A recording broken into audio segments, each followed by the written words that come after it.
Halo semuanya, selamat datang di channel Zaganos. Dan ya, kembali lagi di channel ini dimana saya pengen ngebahas tentang konsol nih kali ini ya. Kalau sebelumnya saya bahas tentang film Mortal Kombat ya, dan juga mungkin Mortal Kombat Shaolin Monk gitu kan. Kalau kalian belum tonton, coba tonton. Di video kali ini aku pengen bahas tentang Switch OLED, atau mungkin 10 alasan kenapa aku itu beli Switch OLED di tahun 2026 ini. Dan ya, kita langsung aja to the point ya. Jujur ya, salah satu keputusan yang paling impulsif yang aku lakukan di tahun ini tuh banyak banget gitu ya kan. Oh gila sih, banyak banget lah. Dan ya, sebagian besar bikin puas, tapi sebagian besar juga kayaknya aku tidak terlalu butuh ini deh. Dan ya, banyak juga tuh orang yang mungkin langsung bertanya gitu, apa sih hal yang membuat aku beli Switch OLED gitu kan? Kan Switch 2 udah rilis gitu kan, ngapain beli yang versi lama dengan spek yang mungkin agak kurang dibandingkan Switch yang terbaru atau Switch 2. Awalnya aku juga mikir gitu guys, jujur aja ya kan. Dan juga sempet ragu lah, kayak beli nggak ya, beli nggak ya, beli nggak ya. Tapi ya,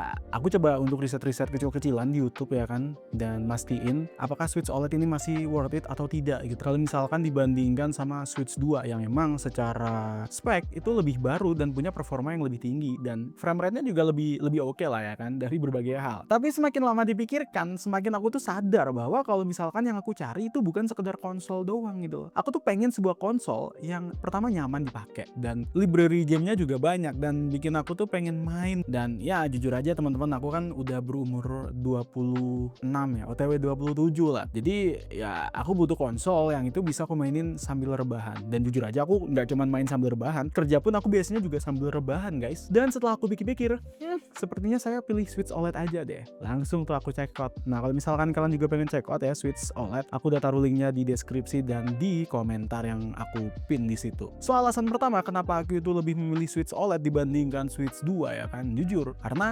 layarnya yang OLED dan masih kelihatan mewah banget lah di tahun 2026 ini. Ukurannya juga pas ya teman-teman, itu warnanya keluar banget kalau kalian pengen lihat nih ya.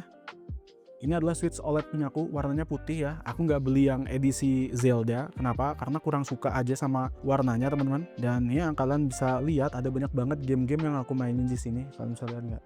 Nggak kelihatan ya, nggak terlalu ini ya. Aku mainin Silksong sih baru-baru ini. Kalau kita ngomongin warna, jujur warna hitamnya tuh pekat banget. Dan ya, aku misalkan kalau lagi capek pengen main game gitu kan, jadi ya tentu Switch OLED itu bener-bener jadi pilihan terbaik sih sebenarnya, karena layar OLED-nya itu. Apalagi kalau kalian itu mainin game Zelda itu kan, atau Mario Odyssey, atau ya kalau saya itu mainin game Silksong, itu gila sih warnanya enak banget.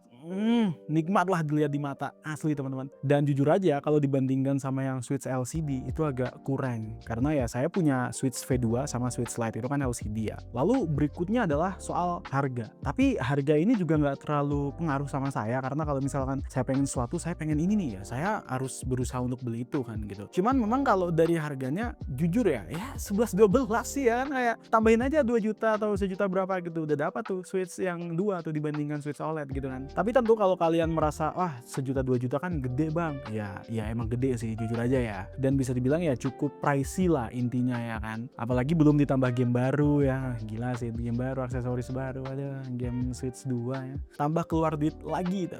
Ya itu kalau ngomongin tentang harga, belum harga gamenya ya kan, belum harga Switchnya lagi. Jadi emang harga tuh penting sih, serius. Berikutnya adalah library-nya teman-teman, asli kalau kita ngomongin Switch versi lama, library-nya tuh lebih banyak dibandingkan Switch 2 gitu. Dan kalau misalkan dibandingkan dengan Switch 2, mungkin orang akan bilang loh, tapi kan Switch 2 banyak game-game AAA bang yang baru-baru. Ya saya AAA mah saya main di MSI Cloud saya dibandingkan di Switch gitu. Jadi ya, memang yang dicari tuh jujur aja teman-teman adalah ya library dari game di Nintendo Switch itu sendiri yang memang jauh lebih banyak. Ya meskipun ya, kalau kita ngomongin tentang fitur dari mode boost yang ada di Switch 2 itu kan bisa mainin game-game dari Switch 1 tuh. Tapi layar dari Switch 1 ini lebih portable, lebih enak lah dilihat. Kan kalau kita lihat ukuran dari layar Switch 2 itu kan juga kurang lebih sama ya dengan Steam Deck ya, atau mungkin lebih gedean Switch 2 lah gitu. Ya karena saya juga udah pakai MSI Cloud, layarnya juga kurang lebih oke, dan udah banyak game-game PC juga, mending ya itu kurang lebih sama. Jadi saya kayak beli barang yang sama jadinya jatuhnya. Kalau ngomongin tentang grafis ya, tentu ya kalau yang diincar adalah game-game first party-nya Nintendo, ya bagus-bagus aja sih. Zelda bagus ya kan. Terus Mario Kart 8 juga bagus, Smash Bros apalagi ya, Smash Bros gila sih. Pokemon, Animal Crossing gitu-gitu, Splatoon apalagi. Itu kan masih punya grafis yang cukup oke gitu buat dilihat. Dan bahkan ada ribuan game ini juga yang mungkin kalau kalian itu ya pengen lihat itu udah banyak juga di YouTube yang bikin list-list gamenya ya. Kalian bisa liatin aja game-game indie yang menurutku juga cukup oke buat dimainkan. Dan emang yang kuincar tuh game first party-nya Nintendo sih teman-teman, ya kan, dengan harga yang mungkin jauh lebih masuk akal lah dibandingkan game first party Nintendo yang ada di Switch 2. Balik lagi tentang apa? Tentang hemat dan tidak hematnya. Kalau aku sih mikirnya seperti itu. Kemudian Switch OLED ini juga itu kan udah punya docking ya. Alhamdulillahnya aku tuh belinya baru guys. Jadi udah ada dockingnya gitu. Kalau dulu saya tuh beli barang-barang second, sekarang saya beli barang baru, udah ada dockingnya ya kan. Pokoknya lengkap lah, lengkap banget lah. Tentu gunanya agar bisa dimainkan bersama. Kalau main sendirian tuh jujur aja agak-agak bosan nih. Tapi kalau misal mainnya bareng ya kan, dengan keluarga, dengan orang terkasih itu seru. Karena tujuan dari bermain game itu kan have fun ya, bersama-sama ya. Kalau saya sih seperti itu teman-teman. Jadi emang di umur saya yang sudah ini ya kan, saya cenderung untuk memilih bermain game tuh bareng-bareng. Tapi gimana menurut kalian? Apakah kalian lebih suka Switch OLED atau Switch 2? Atau mungkin kalian punya keduanya? Coba deh langsung aja tulis di kolom komentar. Dan mungkin teman-teman tuh bisa bandingkan ya kan pengalaman kalian secara langsung di bawah. Tapi nggak nutup kemungkinan juga next kalau misalkan cukup oke ya keuangan, saya bakal beli sih Switch 2 sih. Buat saya bahas juga di sini tentunya. Anyway, terima kasih udah nonton dari awal sampai habis. Aku Zakanas dan sampai jumpa lagi di video berikutnya.